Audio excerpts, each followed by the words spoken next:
Hello everyone, ఎలా ఉన్నారు మీరంతా? నేనైతే చాలా బాగున్నాను. మీరంతా కూడా హ్యాపీగా హెల్తీగా ఉండాలని మనసారా కోరుకుంటున్నాను. ఈరోజు మరొక మంచి ఇంట్రెస్టింగ్ టేస్టీ రెసిపీతో మీ ముందుకైతే వచ్చేసాను. అదే మన చేపల పులుసు అనమాట. చేపలతో చాలా వెరైటీస్ అయితే చేసుకోవచ్చు, కానీ చేపల పులుసుని మాత్రం ఏది రీప్లేస్ చేయలేదు. ఎందుకంటే దాని టేస్ట్ దానిదే కదా. అందులోనూ ఇది మనకి చక్కగా మామిడికాయలు దొరికే కాలం. దీంట్లో చేపల పులుసులో మామిడికాయలు వేసుకొని చేసుకుంటే ఆ టేస్ట్ని మరి ఇంకా మాటల్లో చెప్పలేము. మరి దీన్ని ఇప్పుడు ఎలా ప్రిపేర్ చేసుకోవాలో స్టార్ట్ చేసేద్దామా? ముందుగా మనం ప్రిపేర్ చేసుకోబోయే చేప ముక్కల్ని బాగా కొంచెం వంత ఉప్పును వేసి బాగా వాష్ చేసి పక్కన పెట్టుకోవాలి. వాష్ చేసుకున్న చేప ముక్కల్లో సరిపడా ఉప్పు, పసుపు, కారం ఈ మూడింటిని వేసి బాగా వాటిని మసాలాలు పట్టేలాగా బాగా మిక్స్ చేసుకొని పక్కన పెట్టుకోవాలి. ఇప్పుడు మరొక ప్యాన్ తీసుకొని అందులో ఇక్కడ నేను చూపిస్తున్నాను కదా, అల్లం, వెల్లుల్లి, ఉల్లిపాయ, టొమాటో. దానికంటే ముందు ప్యాన్లో కొంచెం ఆయిల్ వేసి అది వేడైన తర్వాత ఒక స్పూన్ జీలకర్ర, ఒక స్పూన్ ధనియాలు వేసి అవి కొంచెం వేగిన తర్వాత ఈ అల్లం, వెల్లుల్లి, ఉల్లిపాయ, టొమాటో ముక్కల్ని వేసి బాగా వేయించుకోవాలి. దీన్ని మనం ఇప్పుడు పేస్ట్లా ప్రిపేర్ చేసుకుంటాము. ఎందుకంటే మేము ఎప్పుడు పులుసుని పెట్టినా కూడాను ఇలా పేస్ట్ని కొంచెం ఫ్రై చేసుకొని పేస్ట్ చేసుకుంటే మనకి ఆ పులుసు అనేది 2-3 డేస్ వరకు టేస్టీగా కొంచెం కూడా పాడవకుండా బాగుంటుంది. అదే కాకుండా మనం చేపని ఎక్కువసేపు కుక్ చేయకూడదు కదా. అలాంటప్పుడు మనం ఈ మసాలా పేస్ట్ని ఇలా ఫ్రై చేయకుండా చేస్తే మనకి ఆ పచ్చిదనం అనేది కాస్త అలా తెలిసిపోతుంది అనమాట. అందుకని ముందుగా వీటిని ఇలా ఫ్రై చేసుకుంటే మనకి పులుసు టేస్ట్ అలాగే దాన్ని నిలువ చేసుకోవచ్చు. అందుకని చెప్పి ముందుగా ఇలా వాటిని ఫ్రై చేసి పక్కన పెట్టుకోవాలి. అవి చల్లగా అయిన తర్వాత మిక్సీ పట్టుకుందాం. ఈలోగా అదే ప్యాన్లో మరి కొంచెం ఆయిల్ని వేసి మనం మసాలాలు పట్టించి పక్కన పెట్టుకున్న చేప ముక్కలు ఉన్నాయి కదా, వాటిని ప్యాన్లో వేసి లైట్గా వేయించుకోవాలి. మరీ ఎక్కువ రోస్ట్ చేయకుండా కొంచెం వేయించుకుంటే పులుసులో ఉడికించేటప్పుడు మనకి ఈ చేప ముక్క అనేది చెదిరిపోకుండా బాగా ఉంటుంది. దీనికోసమని లైట్గా ఫ్రై చేసుకోవాలి. ముందుగా ఎవరైనా ఈ ఛానల్ని ఫస్ట్ టైం వాచ్ చేస్తున్న వాళ్ళు ఉంటే తప్పకుండా మన ఛానల్ని సబ్స్క్రైబ్ చేసుకోండి.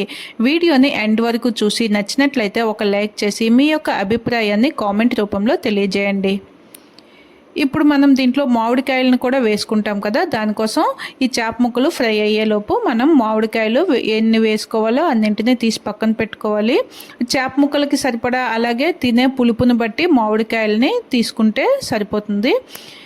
వాటిని చక్కగా నీట్గా తొక్కలు తీసేసి ఇలా మీడియం సైజ్ ముక్కలుగా కట్ చేసుకొని పక్కన పెట్టుకోవాలి. తర్వాత మనం ముందుగా ఫ్రై చేసుకున్న మసాలాలు ఉన్నాయి కదా, వాటిని కూడా మిక్సీ జార్లో వేసుకొని బాగా పేస్ట్ చేసి మెత్తగా పేస్ట్ చేసి పక్కన పెట్టుకోవాలి. చేప ముక్కలన్నీ బాగా ఫ్రై అయిపోయాయి కదా, ఇప్పుడు వాటిని పక్కన పెట్టేసి వేరొక వెడల్పుగా ఉండే ఏదైనా గిన్నె పెట్టుకొని అందులో సరిపడా ఆయిల్ని వేసుకొని కొంచెమంతా జీలకర్ర అలాగే ఆవాలు వేసి అవి కొంచెం చిటపటలాడిన తర్వాత కొంచెం కరివేపాకును కూడా వేసుకొని మనం మిక్సీ పట్టుకున్న మసాలా పేస్ట్ ఉంది కదా, ఈ పేస్ట్ని ఈ ఆయిల్లో వేసి ఇంకొంచెంసేపు బాగా ఫ్రై చేసుకోవాలి. మసాలా పేస్ట్లో నీరంతా అబ్జర్వ్ అయిపోయి ఇలా దగ్గరికి బాగా ఫ్రై అయిపోయిన తర్వాత మనం దీంట్లో టేస్ట్కి సరిపడా ఉప్పు, పసుపు, కారం అలాగే 1 టీ స్పూన్ జీలకర్ర పొడి, ధనియాల పొడి వేసుకొని బాగా మిక్స్ చేసుకోవాలి. ఇవి ఇక్కడ నీరంతా ఇంకిపోయింది కనుక అడుగు పట్టే ఛాన్స్ ఉంటుంది. ఈ మసాలాలన్నింటినీ వేసిన తర్వాత మనం మిక్సర్ జార్లో కొంచెం అంత వాటర్ని వేసుకొని తిప్పుకొని ఈ మసాలా పేస్ట్లో వేసుకొని ఒకసారి బాగా మిక్స్ చేసుకోవాలి. ఇలా మొత్తం మసాలాలన్నీ కూడా కొంచెం ఫ్రై అయ్యి కొంచెం ఉడికిన తర్వాత మనం ఫ్రై చేసుకున్న చేప ముక్కలు ఉన్నాయి కదా, వాటిని ఒక్కొక్కటిగా ఈ పేస్ట్లోకి వేసి ఈ పేస్ట్ చేప ముక్కలకి పట్టేలాగా కొంచెం తిప్పుకుంటూ మిక్స్ చేసుకోవాలి. నాన్ వెజ్ కర్రీస్లో చేపలు వండటమే కొంచెం కష్టం. ఎవరైనా కానీ ఫస్ట్ టైం చేపల్ని వండాలి అనుకుంటే ఈ విధంగా ఫాలో అయ్యి కుక్ చేస్తే మాత్రం పర్ఫెక్ట్గా వస్తాయి అన్నమాట. ఎందుకంటే కొత్తలో ఫస్ట్ టైం చేసేటప్పుడు చేప ముక్కల్ని అలా ఉడికించేయడం, వాటిని అవి బాగా మిక్స్ చేసేటప్పుడు అవి చెదిరిపోయి ముక్కలన్నీ మెత్తగా అయిపోవడం అలా జరుగుతుంది కదా. అందుకని ఇలా ఫస్ట్ ఇలా కొంచెం లైట్గా ఫ్రై చేసుకుంటే మనం ఉడికించేటప్పుడు అవి చక్కగా ముక్క అనేది చెదిరిపోకుండా ఉంటుంది. అలాగే ఈ మసాలా పేస్ట్ని ఇలా ఫస్ట్ కొంచెం ఫ్రై చేసుకోవడం వల్ల ఇక్కడ మనం ఎక్కువసేపు ఫ్రై చేసుకోవాల్సిన అవసరం కూడా ఉండదు. మనకి ఎటువంటి ఆ పచ్చిదనం అనేది కూడా తెలియదు అనమాట. చూస్తున్నారు కదా, ఇక్కడ చేప ముక్కలకి మసాలాలన్నీ బాగా పట్టిన తర్వాత మనకి అవసరమైనన్ని వాటర్ని వేసుకొని మనం కట్ చేసి పెట్టుకున్న ఈ మామిడికాయ ముక్కలన్నింటినీ కూడా ఈ చేపల్లో వేసేసుకుంటే తర్వాత లైట్గా ఫ్లేవర్ కోసం కాస్త కరివేపాకు, నిలువుగా చీరుకున్న పచ్చిమిరపకాయలని వేసి చూస్తున్నారు కదా, ఈ చేపల్ని ఎప్పుడు కూడాను ఎక్కువగా గరిట పెట్టి బాగా కలిపేయకూడదు అనమాట. ఇలా ఆ పాత్రని తిప్పుకుంటూ అలా మిక్స్ చేసుకుంటే కొంచెం మసాలాలన్నీ సరిగ్గా కలిసిపోతాయి. ఇప్పుడు దీన్ని మామిడికాయ ముక్కలు మెత్తపడే వరకు ఉడికించుకొని ఉప్పు కారాలు చెక్ చేసుకుంటే మన ఈ మామిడికాయల చేపల పులుసు రెడీ అయిపోతుంది.